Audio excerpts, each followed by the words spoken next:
Olá, gente, como estão vocês? Tudo bem? Faz tempo que a gente não... Hoje peguei meio de improviso aqui uma palavra, depois nós vamos meditar mais no Apocalipse, mas é como eu falei para vocês, vamos ver se na próxima a gente começa já a preparar para falar depois da grande tribulação que vai acontecer com a Terra, né? Que não é fim de mundo, que esse povo terrorista ou cyberterrorista ficam falando em fim de mundo. Não é fim de mundo, não, é transformação desse mundo com o poder de Deus. É lógico que muita gente vai para o brejo, né? Mas o pior não é isso, o pior não é ir para o brejo, o pior é ir para as trevas exteriores ou para lago de fogo, né? Que ali haverá choro e ranger de dente. Morrer não é o pior, se a gente está em comunhão com Deus é até bom. A pessoa, quando ela tem os estudos que a gente tem feito, né, da ZQM, a pessoa, quando ela tem uma experiência quase morte, ela não quer voltar de jeito nenhum.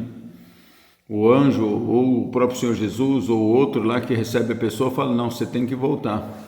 Você não terminou o seu tempo na terra ainda. E ela, não, mas tem uns que é bem teimoso mesmo, que o anjo precisa convencer, porque é de tão bom que é o outro lado, para quem está com Deus, né?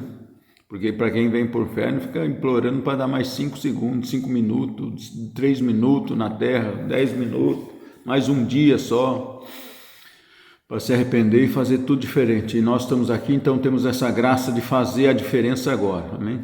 Ó Senhor, ilumina nossa mente e nosso coração, que nós possamos compreender a Tua palavra, Senhor, ilumina o Divino Espírito Santo, e que nós possamos pôr em prática, e que essa palavra nos transforme, mente, alma, espírito e por fim o corpo e ao nosso redor, a vida material. Sois mais do que vencedores, como diz a Tua palavra, né, Senhor Jesus?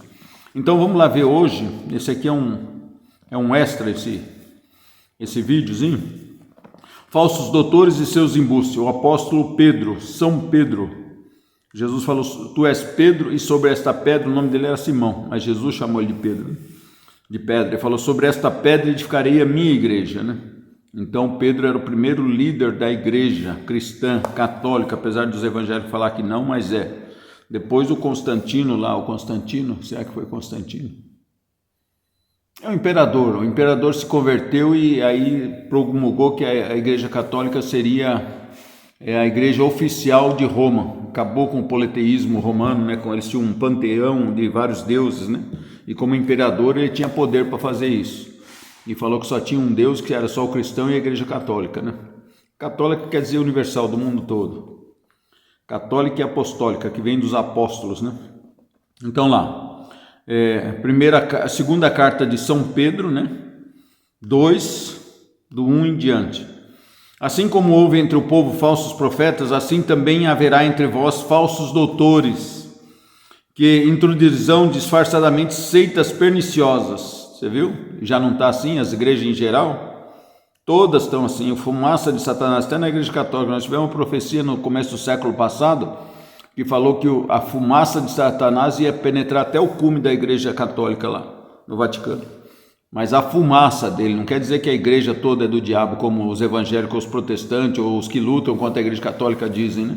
Na realidade, o diabo tem maior desejo de sentar lá, de colocar um papa negro lá, né? Que fala todas as profecias, né? Não sei se é o próximo, quem é, que é esse papa negro, mas que está perto, tá. Não sei se é quem está ali. E esse papa negro que vai ajudar o anticristo a subir o poder, pode ser que seja o próximo, não sei.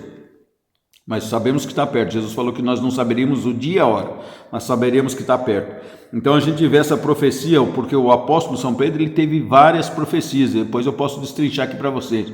Uma das profecias que é através do Espírito Santo, porque os profetas, as pessoas que são cristãos sabem que existem os dons espirituais sobrenaturais, inclusive o dom de profecia. A profecia em si quer dizer pregar a palavra de Deus, falar a palavra de Deus já é um profeta. Mas agora tem os profetas videntes, né? Que Deus, o Espírito Santo, revela o futuro para eles, né? Porque Deus não faz nada sem avisar os seus servos, como diz a sua palavra, né?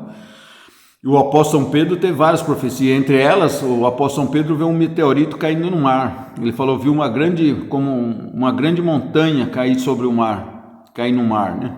Ele fala isso, São Pedro. E ele fala também da profecia que o mundo foi destruído por água, e agora vai ser com fogo. Fogo do quê? De vulcões, né?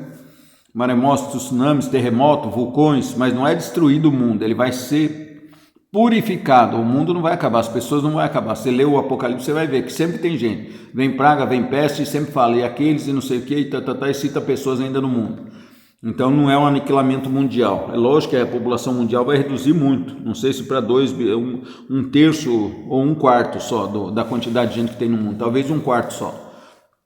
Mas vai ter gente no mundo depois, esse mundo vai ser transformado, que aí o poder de Deus vai agir.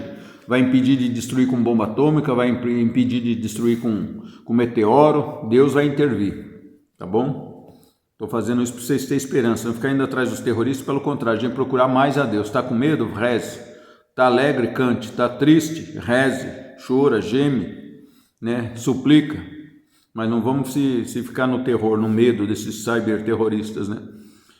Então diz assim, né, que aí haveria esses falsos doutores, falsos médicos que introduzirão disfarçadamente seitas perniciosas. Não vê como hoje em dia tem igreja de tudo quanto é mais do que boteco, não sei quantas, no Brasil tem mais de 600 mil, sei lá quantas, né? E eles renegando assim o Senhor que os resgatou, ó, tá vendo? Negando, e já tá renegando, já tem seitas aí dizendo, teve um cara aí que teve uma cara de pau, de dizer que Jesus e as coisas ali que falam na Bíblia e tudo isso e tal é fake news, que é fake news, né? Pode pesquisar, um cara saiu a notícia esses dias aí numa revista, um cara graúdo do mundo aí, falou que é fake essa história de Jesus, eles querem fazer uma super religião, uma nova Bíblia para a nova ordem mundial.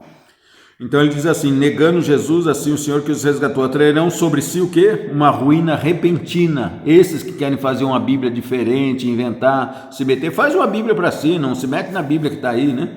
Deixa a Bíblia com nós que somos da tradição dos apóstolos, do segmento dos apóstolos, né? Com o Espírito Santo, da sã doutrina. Faz uma Bíblia para eles e para de encher o saco, né? Então daí diz que vai acontecer o que sobre eles? Eles acham que estão numa boa, que vão reinar, que vão ser felizes. O diabo fala para eles que vai fazer um paraíso para eles na terra, vai encher satisfazer todas as necessidades do corpo, encher a barriga, dar dinheiro, dar isso, daquilo outro, e fica mentindo para eles, demônio. Então diz assim, atrairão sobre si uma ruína repentina. Muitos os seguirão nas suas desordens, mas serão desse modo a causa de o caminho da verdade ser caluniado. Por causa desses falsos pastores, falsos pregadores, falsos mestres, aí com o tempo diz que o próprio anticristo, né, esse governador mundial, vai acabar com todas as religiões, todas as igrejas, vai acabar. Aí é o dragão vermelho, o comunismo ateu, né? Por quê? Por causa dessas desordens, essas cachorradas que fazem dentro das igrejas, eles vão aproveitar tudo isso para pôr tudo no mesmo caldeirão. Mesmo os verdadeiros cristãos, eles vão pôr no mesmo caldeirão. Serão desse modo a causa do caminho da verdade ser caluniado, é o que o apóstolo fala. Movidos por cobiça, movidos por quê esses caras são? Por cobiça, dinheiro, poder, fama. Eles vos vão de explorar por palavras cheias de astúcia, palavras cheias de astúcia. Há muito tempo a condenação os ameaça, tá vendo? A condenação sobre a cabeça deles. E a sua ruína não dorme. Pois se Deus não poupou os anjos que pecaram, ao que o apóstolo São Pedro fala, você vê a inteligência dele, o conhecimento. E a visão, Pedro viu muita coisa que ele não escreveu aqui, que Jesus mostrou para ele. Não poupou os anjos que pecaram, mas os precipitou nos abismos tenebrosos. Você quer ir para esse abismo tenebroso?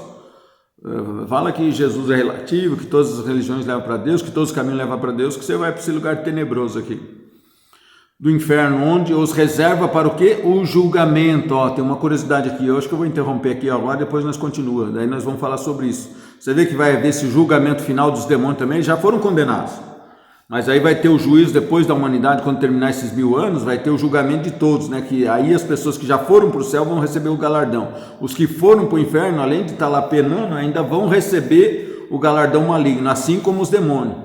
Teve uma pessoa que teve uma visão, uma mulher no nosso tempo contemporânea, que Jesus mostrou uma visão para ela assim, levou ela para um alto monte, uma alta montanha. Ela disse que viu aquela multidão de demônios, aquela coisa medonha, e os demônios tremendo de medo, e Jesus na montanha ia julgar eles também. Eles estão aterrorizados porque a hora deles está chegando, né? Porque além deles já ter sido condenados, agora eles vão pagar por todo o mal que eles plantaram no universo, plantaram na terra, eles vão ter a colheita do mal deles, vão receber o galardão agora do mal que eles fizeram. Eles foram condenados lá atrás por rebelião a Deus, tiveram o reino deles, e eles também junto com o ser humano, afundando o ser humano, pintando e bordando, ajudando a matar, corromper, roubar. Então eles vão ser julgados também. É por isso que o apóstolo São Pedro falou aqui, precipitou nos abismos os anjos tenebrosos do inferno, onde os reserva para o julgamento. Os reserva para quê? Para o julgamento. Se não poupou o mundo antigo e só preservou 8 pessoas, isso é da Arca de Noé, né? Dentre os quais Noé, esse pregador da justiça, que era Noé, quando desencadeou o dilúvio sobre um mundo de ímpios, se condenou à destruição e reduziu a cinzas as cidades de Sodoma e Gomorra, para servir de exemplo para os ímpios do porvir. Sem fim livrou o justo Ló, revoltado com a vida dissoluta daquela gente perversa de Sodoma e Gomorra. Esse justo que habitava no meio deles sentia cada dia atormentada a sua alma virtuosa. Assim como Deus salvou Ló e sua família, no meio desse rebuliço, essa bagunça, esses milhões que vão morrer no mundo, também ele vai reservar aqueles que ele já predestinou, né? Que estão com ele, que sentem por ele, que querem seguir Jesus. Jesus também vai salvar, como salvou Noé. Então diz assim, virtuoso pelo que via e ouvia dos seus procedimentos infames do povo de Sodoma e Gomorra, é porque o Senhor sabe livrar das provações os homens piedosos e reservar os ímpios para serem castigados no dia do juízo, principalmente aqueles que correm com desejos impuros atrás dos prazeres da carne, tá vendo? Atrás dos prazeres da carne, atrás dos prazeres da carne. Quer ver? Tem mais coisa interessante aqui. E desprezam a autoridade, audaciosos as pessoas hoje, né? Em dia, não estão assim, até o jovem, até a pessoa criança, quase audaciosos, arrogantes, não temem falar injuriosamente das glórias, quer dizer, falar dos anjos, das coisas de Deus, das coisas do céu. Embora os anjos superiores em força e poder, não pronunciem contra elas, aos olhos do Senhor, o julgamento injurioso. Os próprios anjos não falam dessa forma como as pessoas estão sendo arrogantes. Mas esses quais brutos, destinados pela lei natural para a presa e para a perdição, injuriam o que ignoram, e assim da mesma forma perecerão. Esse será o salário de sua iniquidade. Amém? Terminei aqui no 12. Vamos deixar assim por enquanto, né? 2 Pedro 2, do 1 ao 12. Segunda carta de Pedro 2, do 1 ao 12. Amém? Vamos fazer nossa oração, depois nós vamos meditar mais sobre isso. Tem uma parte interessante aqui que fala em Judas, né? Porque tinha 2 Judas apóstolos de Jesus, o que traiu e tinha um outro ali, né? Que é separado, é explicado quem é quem. E esse Judas que não traiu Jesus, que continuou nos apóstolos, ele fala a respeito do anjo Miguel, porque as pessoas às vezes querem usar a palavra execrável com o diabo e tal, Satanás quer inventar nome, quer falar a palavra injuriosa. Eu não falo, eu falo Satanás porque Satanás, a palavra é de adversário, demônio, ou então anjo rebelado, ou Lúcifer, né, que é o nome dele do principal. Porque eles têm o reino dele por conquista e por trevas, né? Ele escolheu, paciência, segue lá, mas eu não quero ir junto com ele, que você pensa assim também, mas eu não posso chegar aqui e começar a rebaixar, a falar um monte de besteira a respeito dele, usar a palavra injuriada, porque lá em Judas, no livro de Judas, ele diz assim, né? Se nem Miguel, quando combatia o demônio que disputava o corpo de Moisés, que Satanás queria o corpo de Moisés, tentou carregar ele, a mulher dele intercedendo por ele, uma hora eu conto para vocês isso direitinho. Porque ele tinha não matou um egípcio lá, então o demônio tinha direito legal, então estava tentando arrastar Moisés, né, carregar o corpo dele, né, dizer que tinha direito no corpo dele. E diz assim, então quando Miguel disputava o corpo de Moisés com Satanás, o próprio Miguel, o arcanjo, que tinha todo o direito de falar em palavras injuriosas para o diabo, não, falou assim, Deus te repreenda, Satanás. É isso que Judas fala, tá bom? E o que o apóstolo São Pedro vem terminando aqui falando. Então vamos pedir a Deus que nos abençoe, nos ilumine cada vez mais, e depois vamos trazer mais artigos interessantes para nós sobre a Bíblia, desvendando os mistérios da palavra, sendo revelada através do Espírito Santo. Nós vamos meditar e pedir ao Espírito Santo que nos revele. E se a gente não souber ou errar ou falar bobagem aqui, a gente vai procurar saber. Mas a gente vai pedir ao Espírito Santo que nos ilumine, porque é o Espírito Santo que revela a palavra de Deus. Amém? Ó Senhor Jesus, nós te louvamos, te bendizemos, te agradecemos pela tua palavra. Ilumina a nossa mente e o nosso coração, Senhor, que possamos fazer a coisa certa, de modo certo, no tempo certo. Fazer bem todas as coisas. Amém. Glória ao Pai, ao Filho e ao Espírito Santo. Amém. Louvado seja nosso Senhor Jesus Cristo, para sempre seja louvado. Até a próxima, gente.